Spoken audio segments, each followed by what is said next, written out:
Muy buenos días. Un bonito sábado. Voy a subir la enseñanza que está en San Lucas 12 sobre el nacimiento de Jesús, pero me voy a enfocar más que nada en el empadronamiento. Vamos a hacer una oración para comenzar, para que sea Dios guiando y hablando y tocando nuestras mentes y nuestros corazones, y sea Él el que dé la revelación. Padre Celestial, te doy gracias por este día que nos has regalado, gracias por tu amor, por tu misericordia. Te pido, Señor, que toques nuestras mentes y nuestros corazones, abras nuestro entendimiento y que podamos recibir tu palabra. Asimismo, Señor, te pido que seas tú hablando, tú tocando, tú ministrando, porque tú sabes lo que tus hijos necesitan, Señor. Gracias por la oportunidad de estar un día más compartiendo tu palabra. Te doy toda la gloria y toda la honra porque solo tú la mereces, Señor. Te lo pido todo en tu santo nombre, poderoso Señor, amado Salvador Jesús de Nazaret. Amén. Dice, nacimiento de Jesús. Aconteció que en aquellos días se promulgó un edicto de parte de Augusto César, que todo el mundo fuese empadronado. Este primer censo se hizo siendo Cirenio gobernador de Siria, e iban todos para ser empadronados, cada uno a su ciudad. Y José subió de Galilea, de la ciudad de Nazaret, a Judá, la ciudad de David, que se llama Belén, por cuanto era de la casa y de la familia de David, para ser empadronado con María su mujer, desposada, en la cual estaba encinta. Ok, aquí voy a hacer una pausa. Dice que en aquellos días salió un edicto que Augusto César lo promulgó y lo hizo hacia todo el mundo. Todo esto era un propósito, porque la palabra de Dios dice que el Mesías, que el Hijo de Dios, tenía que venir de la ciudad de Belén, de la ciudad de David. Decía, tú, Belén, no eres tan pequeña, sino de ti será un guiador, un salvador que apacentará mis ovejas. Y no las guiará conforme a sus ojos, sino conforme a su corazón. Entonces, es bien importante, para mí se me hizo algo, como su palabra se cumple, siempre se va a cumplir y nada le puede servir de estorbo. Como en este caso dice que estaban en Galilea, y de Galilea hizo que se movieran a Belén, a la ciudad de Belén. Entonces, si tú estás en un lugar y el Señor te quiere mover hacia otro lugar, para Él no hay nada imposible. Él te va a mover hacia donde está tu propósito, hacia donde el Señor te mandó. Entonces, aunque tenga que usar al rey, este era el gobernante de todo el mundo, porque se dice, está escrito aquí que fue un censo mundial. Dice que Augusto César puso un edicto, promulgó un edicto que fuese a todo el mundo empadronado. O sea, era el gobernante de toda la tierra. Había reyes, pero él estaba encima de todos, y el Señor tocó su corazón y le ordenó a él que promulgara ese edicto, porque ese edicto salió no solo porque él lo quiso, sino porque había un propósito. Era para mover a María y a José de la tierra en la que estaban y llevarlos a que se cumpliera el propósito de Dios en la tierra de Belén, en la tierra de David. Entonces, eso mismo pasa con nosotros. Hay una parte en la palabra que dice que el Señor, que el corazón de los reyes está en las manos de Dios y que Dios lo mueve hacia donde Él quiere.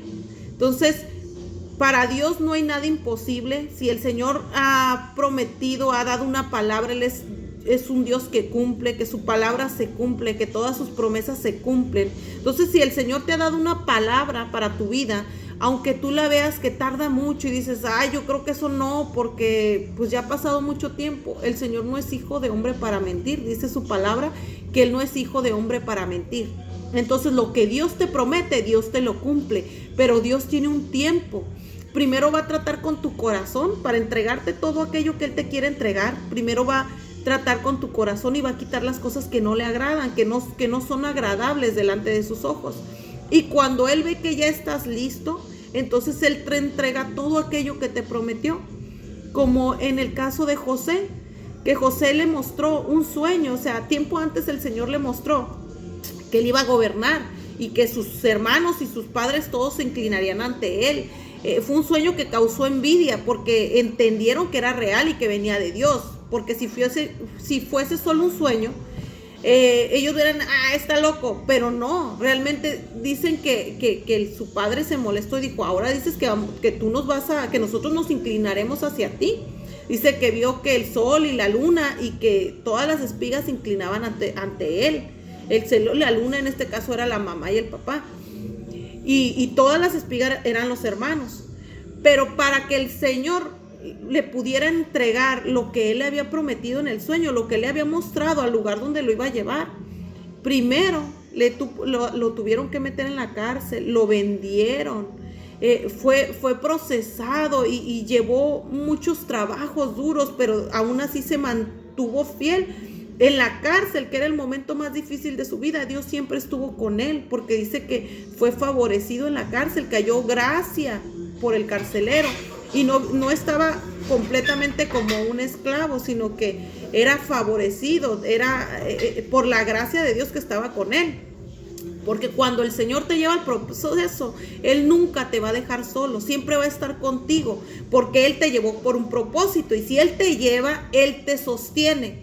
Por muy difícil que se vea la situación, porque tú veas todo negro y digas, Señor, pues tú me dijiste una cosa, y hay veces que, por ejemplo, dices tú, me acerqué a Dios, me acerqué a la iglesia y cada vez me está yendo peor, no entiendo. Se supone que el Señor es mi Padre, que Él me cuida, que Él está conmigo. Entonces, ¿por qué me va peor?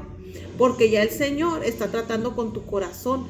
Pero en ese proceso tú vas a ver la mano poderosa de Dios cuidándote, porque Él nunca te deja solo. Él nunca te desampara, como dice su palabra. Nunca te dejaré y nunca te desampararé. Siempre te sostendré con la diestra de mi justicia. El Señor en ese proceso tú ves cómo te fortalece, cómo te da una palabra, cómo te levanta, cómo te dice, suéltalo, eso no es tuyo, yo llevo esa carga, es mía, yo la llevo. Muchas veces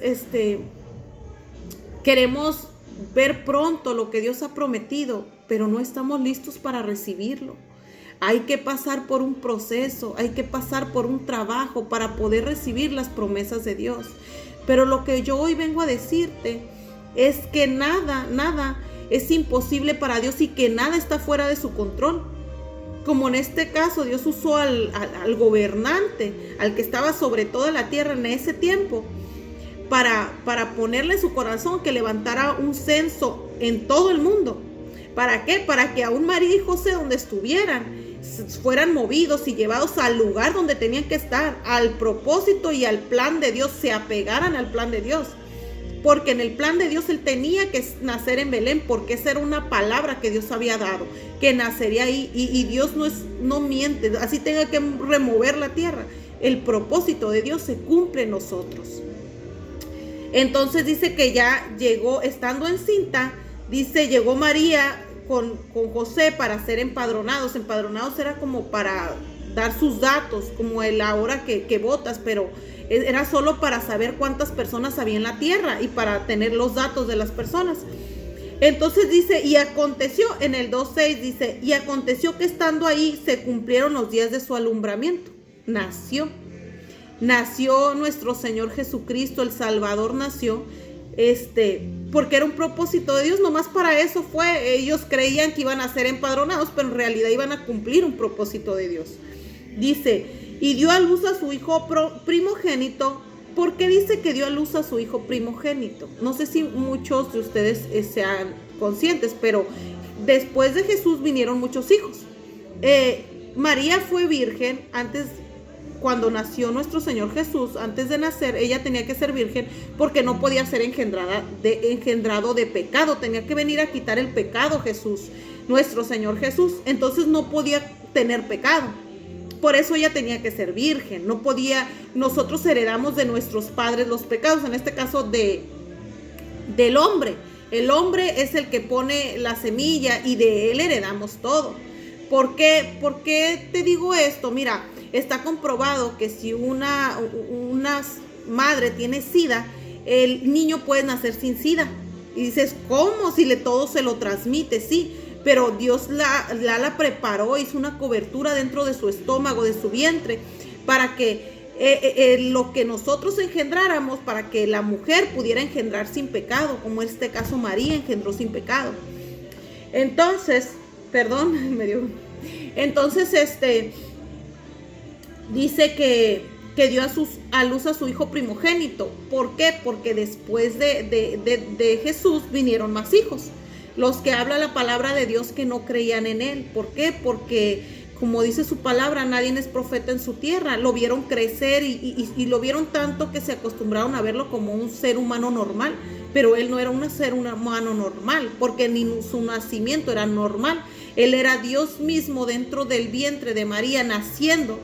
El Hijo de Dios, que es Dios mismo, naciendo en el vientre de María, para que se cumpliera el propósito, para que todos fuéramos salvos por ese sacrificio, para que nosotros fuéramos limpiados con la sangre de Cristo. Porque anteriormente teníamos que ser limpiados con un cordero, con la sangre de un cordero. Se sacrificaba el cordero y se transmitía el pecado. Poníamos las manos en la cabeza del cordero y el pecado de nosotros pasaba al cordero. Entonces éramos perdonados. Pero la gente siguió comportándose mal, porque a pesar de eso no hacía que la gente se volviera buena. Entonces el Señor dijo: mandaré a mi Hijo, y por eso dice que todo aquel que cree en él, él mandará de su Espíritu Santo para que nos guíe a toda verdad. Entonces el sacrificio de nuestro Señor Jesús no es solo un sacrificio, sino que cuando tú aceptas la sangre de Cristo, Jesús mismo y Dios mismo dice: iremos y habitaremos y haremos morada en él, a todo aquel que le recibe. Vienen y entran a nosotros por medio de su Espíritu. Recuerda que Dios es Espíritu. Nosotros nos acostumbramos a verlo como hombre, pero él es Espíritu. Dice que viene y que habita dentro de nuestro corazón. Y cuando él está dentro de nuestro corazón, cuando le damos el permiso de entrar, empieza a obrar, empieza a cambiar las cosas que no son buenas, empieza a poner sentimientos, perdón. Dice que los frutos del Espíritu, frutos que el Espíritu da cuando está dentro de ti. ¿Cómo puedes saber que el Espíritu está en ti? Pues cuando empiezas a dar frutos. Dice que el primer fruto es el amor, que cubre multitud de pecados. Cuando empiezas a perdonar fácilmente a todo aquel que te agrede, a todo aquel que te daña, te das cuenta que Dios está en ti, porque él te da el amor que cubre multitud de pecados. Y empiezas a ver los errores de la gente pequeños, a verlos como Dios los ve, así pequeños, porque el Señor nos ama tal y como somos. Con todos nuestros defectos, con todas nuestras fallas, él nos ama y él nos ve con amor. Él no ve nuestros errores, sino nos ve como él nos hizo, como sus hijos, y nos ama. Entonces, cuando tú vienes hacia él y lo aceptas en tu corazón, él te empieza a limpiar y empieza a sacar todo lo que no es de él. Empieza a hacerte un vaso limpio para honra, algo para especial reservado para él. Entonces, dice la palabra que dio a luz a su hijo primogénito y lo envolvió en pañales y lo acostó en un pesebre, porque no había lugar para ellos en el mesón. Esta es otra enseñanza. ¿Por qué? Porque si el Señor pudo mandar a los Reyes Magos, para que fueran a honrar al Hijo de Dios, a honrar al Salvador, y se hincaron y le ofrecieron todo tipo de regalos, oro, incienso, mirra. ¿Cuánto no más podía hablarles y decirles en su corazón que le prepararan un lugar de rey al Señor para recibirlo, que le dieran un lugar, que reservaran un lugar especial para que naciera en casa de reyes? Pero el Señor quería venir a enseñarnos humildad, a ser humildes. Quería que entendiéramos que Él no vino a los que no necesitaban de Él. Por eso dice: yo no vine a los ricos, sino a los pobres. Eso no quiere decir que por tener a nuestro Señor Jesucristo, por ser rico ya no mereces, no. Sino dice que a los pobres y humildes de corazón. O sea, a la gente que perdona, a la gente que trata de hacer lo correcto delante de Dios, a la gente que se acuerda que tiene un Dios y cada que va a obrar y hacer algo, dice: pero es que esto no le agrada a mi Padre. Pero es que esto, o sea, a la gente que lo reconoce. Dice que a los pobres y humildes de corazón Él vino. Igual cuando nuestro Señor Jesucristo estuvo en la tierra, a sus discípulos les dijo, a sus discípulos Él les dejó muy claro, las zorras tienen guarida, pero el Hijo del Hombre no tiene dónde acostar su cabeza. Él no buscaba alojarse, algunas veces se quedaba en casas, pero él andaba en la tierra por toda la ciudad predicando, y se dormía, iba al monte, al cerro, y allá se dormían. O sea, él no vino él era una persona humilde, por eso dice que no pecó. Él no venía a buscar lujos, ni que le tendieran la alfombra roja, porque era el Hijo de Dios y lo merecía ser honrado. Pero Él venía a enseñarnos a nosotros la humildad, a enseñarnos lo más importante. Dice su palabra, buscar el reino de Dios y su justicia, y todo lo demás será añadido. ¿Qué es todo lo demás? Todo. ¿Qué quiere decir esto? Que trabajo, casa, todo, carros, todo son añadiduras. El Señor es primero. Él es lo más importante. Con esto no te digo que buscar una casa, un carro y buscar arreglarte, andar bonita, es malo. No. Lo que es malo es poner primero todo y luego Dios. Porque esto es añadidura, son cosas que Dios te añade. Dice el Señor, no te afanes por nada, más bien pide por todo. O sea que si nosotros creemos que Él es nuestro Padre y le pedimos, Él nos va a dar todo lo que necesitamos. En una ocasión les dijo al pueblo de Egipto, yo los he sacado de Egipto y han regresado a Él. Y la gente decía, ¿cómo? Porque en Egipto eran esclavos, solo trabajaban para comer. Y ahora, a pesar de que ya no estaban en Egipto, se habían hecho esclavos. Empezaron a hacer sus casas y a afanarse en tener. Y llega un momento donde nos hacemos esclavos. Esclavos del trabajo, esclavos de las cosas, cuando nada de este mundo nos vamos a llevar, nada. Vuelvo a repetirte, no es malo. No es malo tener trabajo, no es malo buscar hacer tus bienes, al contrario, tenemos que buscar por tener un lugar para nuestros hijos, sí. Lo malo es afanarse, lo malo es poner en primer lugar eso, lo malo es no tener en primer lugar a tu Señor y tu Dios, no dedicarle un día para ir a buscarlo, para ir al templo, porque dice su palabra, que no dejemos de reunirnos como algunos tienen por costumbre, porque el Señor habla a las iglesias, ahí tiene una palabra para ti, que te va a levantar, que te va a reconfortar. También si en algo el enemigo te está atacando, te está viendo cómo destruirte, ahí el Señor tiene esa palabra para avisarte, para percibirte. Dios tiene lo que necesitas en su casa, pero si no vas, nunca vas a saber qué quiere el Señor de ti, qué hay para ti, qué quiere para tus hijos, cómo quiere que guíes tus hijos y cómo lo estás haciendo es correcto, en qué te estás equivocando. ¿Cómo vas a saber si no tienes una relación con Dios? No es malo trabajar, vuelvo a lo mismo. Lo malo es poner en primer lugar todas las cosas antes que Dios, cuando dice el Señor, buscarás primero el reino de Dios y su justicia, y todo lo demás será añadido. Todo es añadidura, todo. Incluso la familia, dice su palabra, que es añadidura. Sí, porque son cosas que Dios te regala. Tu esposo, tus hijos, dice que descendencia de Jehová son los hijos, son regalo de Dios. Todo eso Dios te lo añade. Pero primero tenemos que poner al Señor. En nuestro corazón Él debe de ser primero.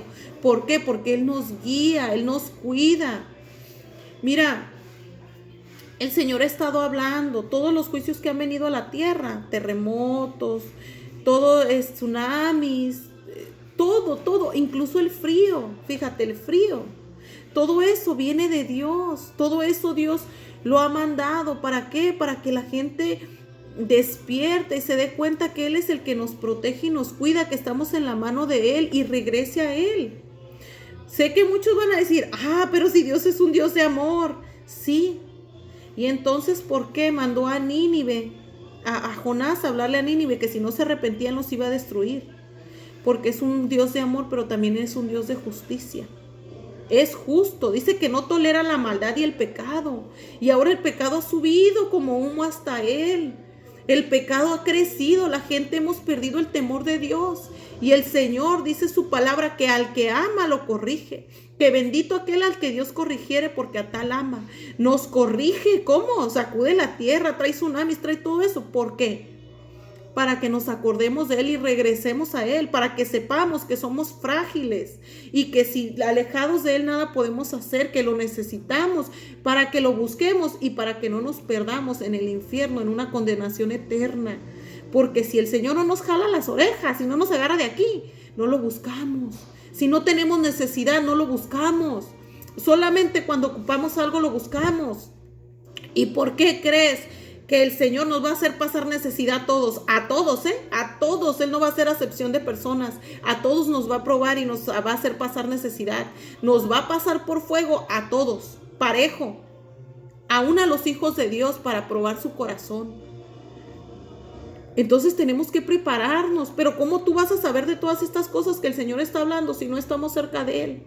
¿Cómo vamos a saber lo que Él está hablando? ¿Qué es lo que quiere hacer? ¿Cuándo los juicios que vienen a su tierra? Sé que muchos no creemos en eso, pero no esperes a tener el agua al cuello para entonces gritar y correr hacia sus brazos.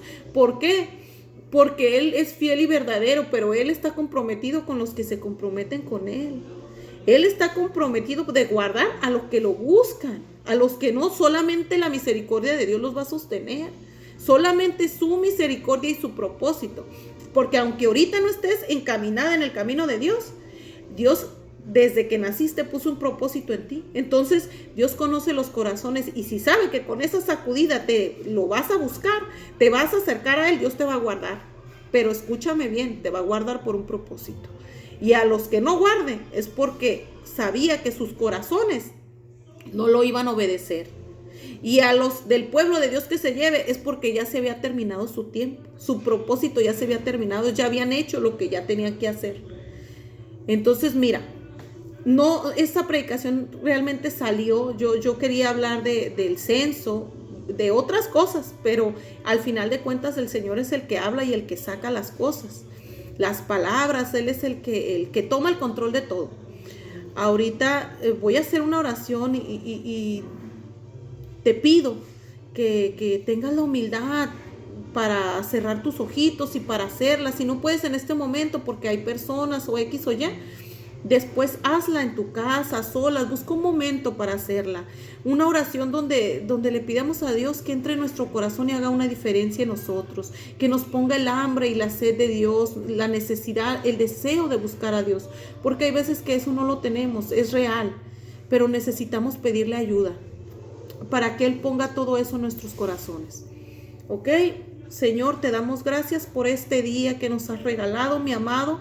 Gracias por tu amor, por tu fidelidad, por tu misericordia. Yo te doy gracias, mi amado, y te pido perdón, Señor, porque nosotros no te conocemos y no te hemos buscado tal y como tú mereces. Nosotros no hemos sido fieles, nos hemos perdido, como dice tu palabra, por falta de conocimiento, porque no te conocemos, pero te queremos conocer, Señor. Reconocemos, Jesús, que tú veniste y moriste en la cruz por nosotros para limpiarnos de todo pecado. Te pedimos que perdones nuestras faltas y que entres a nuestro corazón, Señor, que derrames de tu Espíritu Santo y que hagas la obra en nosotros, Señor. Tu palabra dice que tú nos guiarás a toda verdad, que pongas en nuestro corazón la hambre de buscarte, Señor, la sed de tu palabra, que nos encamines a tu propósito y a tu verdad, Señor. Y que nos guardes en el día malo y tengas de nosotros misericordia, Señor. Sabemos que tienes un propósito para nosotros, Padre. Te pedimos que nos guíes a tu propósito, que nos guíes a tu verdad, Señor, a tu camino, Padre, y que no nos perdamos, Señor, que no nos apartemos ni a derecha ni a izquierda. Escríbenos en el libro de la vida, Señor, para que cuando estemos delante de tu presencia seamos encontrados y podamos entrar a tu reino celestial, Señor, y no seamos desechados, como dice tu palabra, que el que no se halló escrito en el libro de la vida fue echado fuera, para que no seamos desechados. Te lo pido, mi amado, en tu nombre poderoso, Jesús de Nazaret. Amén. Gracias por escuchar esta palabra. Te pido que si en este momento no pudiste hacer la oración, en cualquier otro momento, es en el minuto 24, regreses en el minuto 20 o 23 y para que puedas hacer la oración, ¿sale? Te bendigo en el nombre poderoso de Jesús y pido con todo mi corazón que tengas una excelente semana, un hermoso fin de semana y que el Señor despierte en tu corazón el hambre y la sed de conocerlo. Que tengas bonito día. Bye.